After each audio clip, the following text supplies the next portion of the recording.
সম্মানিত সুধী, এখন একজন প্রতিবন্ধী ব্যক্তিকে নিয়োগপত্র প্রদান করা হবে। মাননীয় প্রধানমন্ত্রীর কাছ থেকে নিয়োগপত্র গ্রহণ করার জন্য আমি আমন্ত্রণ জানাচ্ছি মোহাম্মদ আনিসুর রহমান, শারীরিক প্রতিবন্ধী। বিসমিল্লাহির রহমানির রহিম।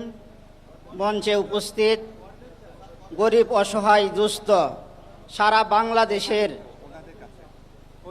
সকল মানুষের নিরাপদ আশ্রয়স্থল গণপ্রজাতন্ত্রী বাংলাদেশ সরকারের মাননীয় প্রধানমন্ত্রী মহোদয়, মঞ্চে উপস্থিত বিভিন্ন মন্ত্রণালয়ের মাননীয় মন্ত্রী মহোদয়, বিভিন্ন এমপি মহোদয়, সচিব মহোদয়, সামনে উপস্থিত সাংবাদিক ভাই, বিভিন্ন অঙ্গ সংগঠনের নেতৃবৃন্দ সহ আইনশৃঙ্খলা বাহিনী সহ সকলকে জানাই আমার পক্ষ থেকে আন্তরিক শুভেচ্ছা ও অভিনন্দন।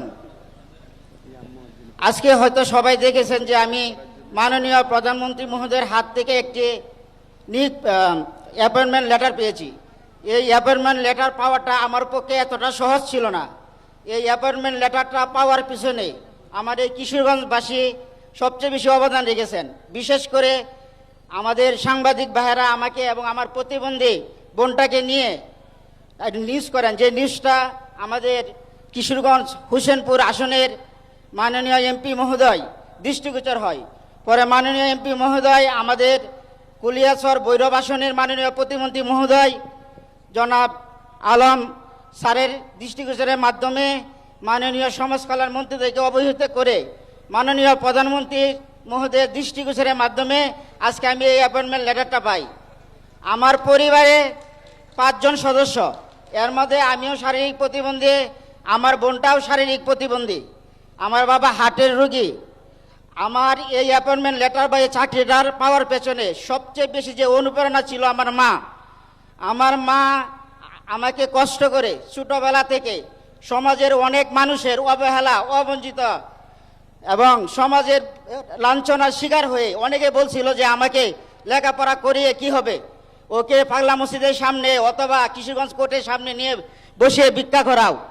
আজকে আমি সত্যি খুব ধন্য এবং গর্বিত যে আমি আমাদের কিশোরগঞ্জের সকলের প্রচেষ্টার মাধ্যমে মাননীয় প্রধানমন্ত্রী মহোদয়ের হাত থেকে আজকে এই অ্যাপয়েন্টমেন্ট লেটারটি পেয়েছি।